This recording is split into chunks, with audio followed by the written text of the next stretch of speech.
It was a mess. Like when we got this building, like the whole building was a mess. It was just it was just a forgotten about building for like long over a decade. The space that we're in right now, there was a single bedroom apartment, 2 adults, 2 kids, 2 dogs, 3 cats. It was gross. It was a bad spot. There was like a dancing pole behind me here when we took it over, that I actually removed. It was like almost scary. We weren't even able to see the back apartment because it was locked up, padlocked from the outside. So we actually bought the building blind with that apartment. And as our style is to kind of peel everything back and to see what's behind the walls. And we were in the attic, so we knew that there was brick likely on the wall that's behind me. And we just started peeling back layers, lifting up the floor. I had to cut out the floor so we were able to see like the original barn board flooring, the brick behind me. The brick was actually scorched from the fire, a fire that happened in here. I'm not sure which one. So it was totally black. Yeah, it was totally black when we first exposed it. Lots of time spent up here at night. Most of the renovations for the first 9 months were at nighttime, between like 9 a.m. and 1 a.m. or 9 p.m. and 1 a.m. Sometimes 2. So I spent a lot of time up here at night. Sometimes felt alone, and like sometimes I didn't. And I didn't really understand that. But time was of the essence, so I just kind of kept working through it, which was most of the time. But it's interesting learning this now and then being able to reflect back and like remember those moments and remember those times. Yeah, nothing happened that I recall where I experienced like being with an energy up here while renovating, like a one-on-one kind of feeling. But I definitely felt like there were other people up here with me at times, but I can never put my finger on it. And I've had like people pass away too that were close to me, and I sometimes thought maybe it was them. But now we've learned since that there are definitely people up here along the way.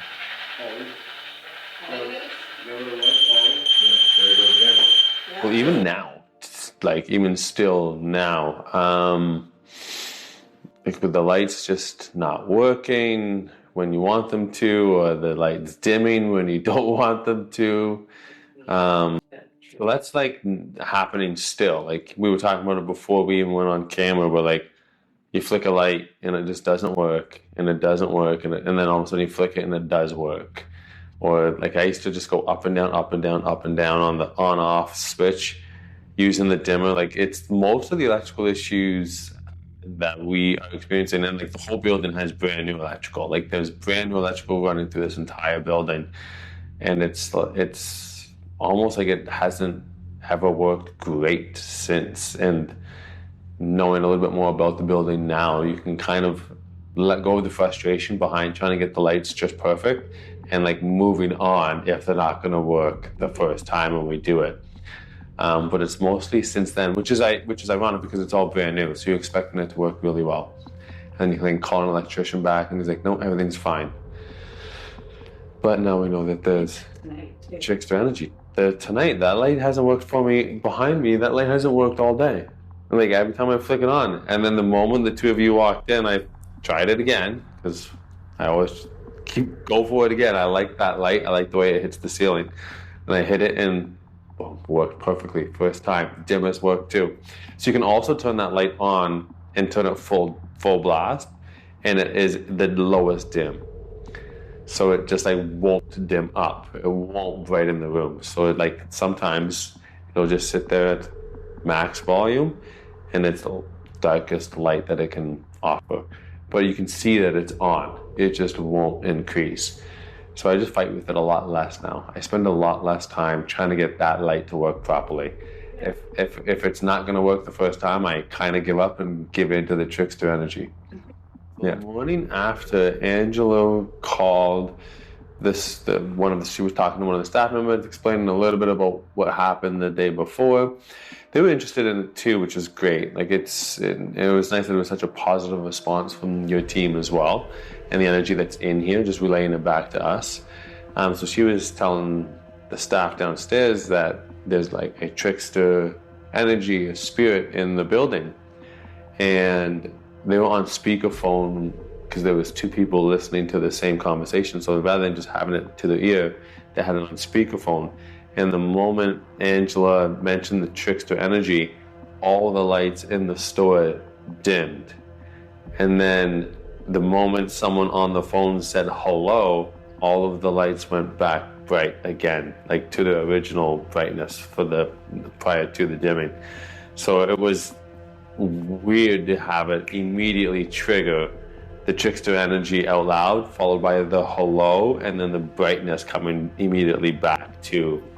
And that's kind of like the electrical in the building. Like that is how we experience the lights right now, and it's all brand new. So there's no reason for any of this to happen. Gentleman who doesn't live actually too far from me, he walks all the time. He'd walk by and stop in, particularly when we were working on the front of the building, and when he walked in, he was telling me a story that in 1971, he stood on the corner and like watched this block burn to the ground. And that's like where the fire in this building started. The timbers in the ceilings are all charred. If you're ever in the attic, you'll see them, but they're so thick that the structural integrity is still there because of like the age of the building. He said that it was a hair salon, and that the fire started. His mother worked in the hair salon too at the time, and the fire started because someone put a can of hairspray on one of the old radiators, the same ones that we see here right now, and he heated up so much that it actually ignited a spark, and like that's how the fire started, according to his story. Yeah, and he's telling the story like 50 years later, almost to the year. Yeah, 51 years later, he's telling this to us out front. So like he would have been 12, 14 at the time, probably, just based on his age. Yeah, he's like, I remember it happening. He's like, it was remarkable. The buildings just burning to the ground. Yeah, there was a bunch of people that came by and stopped in, and like I remember when my mom worked here, or I remember like this place being like this, and you see pictures around town too of it, and it's like it used to be like a butcher shop, it was a sign shop, a computer store, a hair salon. Like it's just, people have lived here. Some of them have like the whole life, never have moved, and they remember all the different shapes and businesses that started and ended here. Yeah, it's really in ways too, and it'd be interesting to hear like their opinion on the use of the space. And they're almost like stamp of approval, if you will. And I wonder if that's had an impact on it, because you wonder, like once you know them, that they're in here. And I even felt like coming in that night, like the night you left, I came back up in the space by myself. And I remember the feeling, like it was a very different feeling walking into the space once you have left by myself in the dark again. And I didn't know what to expect because I wasn't here when you guys were in here, so I didn't really know how prevalent the energy might be. And I just came in here and like rolled out a mat and just kind of sat here and talked a little bit with them and kind of try to make friends now that you knew that they were people here, kind of even knowing them by name. And so I just like sat in the space and just got comfortable with them, even before bringing anybody else in, and just kind of letting them know like that we are here to do good things, and that we do appreciate them being here too. And like they kind of like a welcoming, hey, let's both use it together and see if we can help some people. I think the amount of positive response we got from it really helped both her and I like open up and want to learn more about that. She's feeling a lot better about it. She's curious about it too. I remember when I came home that night and I was telling her about all the excellent energy in the yoga studio, and I was like, there's a girl named Holly, and like Holly and I are friends, like we connect, like she really likes being around me and stuff. And I remember her being like, what about the treatment room? Is like, do I have anybody in the treatment room? Like, do I have somebody? Like, do I have a friend in the treatment room too? Like, what about, do they spend time in the treatment room? And I was like, I don't really know. They didn't really talk much about the treatment room. And I was like, it was interesting that she also was like, I kind of want somebody in my room too now. Like, now that like Holly's existing, like, can Holly come and see me in the treatment room? Like, can we share Holly? Like, and she's like, she's open to it too. I think she's going to be here for the next investigation. Andrew was driven off downstairs, and then you guys heard her come through the box. Yeah, they were laughing. Yeah, when he was going in front of the windows. Yeah, because he was trying. Yeah, that was cool to see that. Stuff. He was trying to set it off, but he was jumping around the balloon. Yeah. Started coming through the box. They were laughing. So that was neat for me to like hear it from you guys. I didn't see it, but then I heard it from you guys. We talked about it that night. And then to see it on the video, like that was really cool. And I have like the only person who was like able to listen to you talk about the experience and then to go back and watch it, like that connected a lot of dots for me. I'm surprised how many people came through when you guys gave them the opportunity to say their names. I was really impressed. And it's almost like they were like anxious or excited to like announce their presence, which was cool. Like when you see the names pop up, you're like, oh, there's a couple. Like, because we talked a lot about Holly that night, but like, I think Holly was the star that night, but like there's a few other people that are in the building that would be nice to like, you know, learn a little bit about. No, we haven't had like anything bad or negative really about the building at all. And like stuff that like energy outside of this building, like, you know, trying to get financing for a commercial building during COVID was interesting.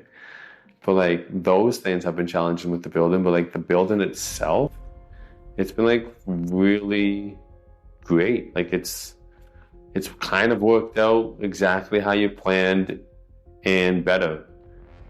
Like it's really come to fruition, and it's like been a space for the community, which has been really, that was part of the building concept. But yeah, this brick wall behind me, like it's, you would have to see the pictures to like really, which I can show you because I have them on my phone even, like to see how bad it was. And you can like start to see how bad it was when it starts to get exposed.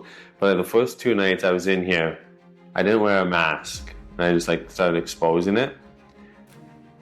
And I didn't have a fan in here either. And I remember being at that end of the room and I couldn't see that wall. I had the windows open by hand. And I remember one time when we were at St. Peter's Basilica, and that one of the sculptors like created a sculpture, and then he spent like the next like 11 years polishing it before he showed it to anybody.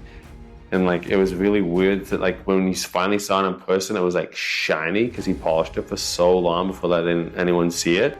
And I remember thinking of that person, and like that was me on this brick wall, polishing these bricks one at a time before we finally exposed it to people. Like I was that insane person, but it worked out really well. One thing that's really come up that's resonated with me in the space in particular, because the thermostat's right behind you, the heat in this room is like wild. Like it makes no sense sometimes. So radiator heating, you'll set it for 67 and it'll like radiate and like elevate to like 69 or 70, like 2 to 3 degrees above its set temperature. Like that's very common for it. But I'll check the thermostat, and sometimes the thermostat, like the heat will be like 66, 67 in here, and the thermostat will read like 76. And it's just like me and one other person, and only that person's working out. And it's just like, it's wild, like 10 degrees above, and like the sun won't be beaming in through the windows. It'll be like unexplainably hot. And like you notice it because you're trying to set temperature for that person. Like, I don't know why it's reading 77 degrees in this room. Like the windows can be open, the fans can be on, but it's like hot in here. For like, those will be cold. Like the heat's off, those are cold. And it's like crazy hot in here. And I've only started to really pay attention to that since you guys were last here. And it makes like very little sense. This experience and like talking to people about that, even like sharing it more publicly, people might be able to like connect an experience to potentially something that they would have just like written off as like a coincidence. like the lights, for example. Like I thought it was just like, I think I was explaining to you, like, oh, the electrician's saying like that the part inside the chandelier and the light bulb don't have good contacts because it's like handmade from Marrakesh or something. But it's like, I've been in there and I've tinkered with it, and like, I mean, you can only pull it down so many times. Like, we just like, it's not the, it's not the work. Like, it's not the electrician, it's not the light bulb, it's not the fixture. Like, it all checks the box. It's something else. And same with the heat in the room. Like, there's definitely like things happening. It's been a really positive experience, and I'm glad that it's like, I'm really happy that it's a positive experience too. Because you never know what you can get.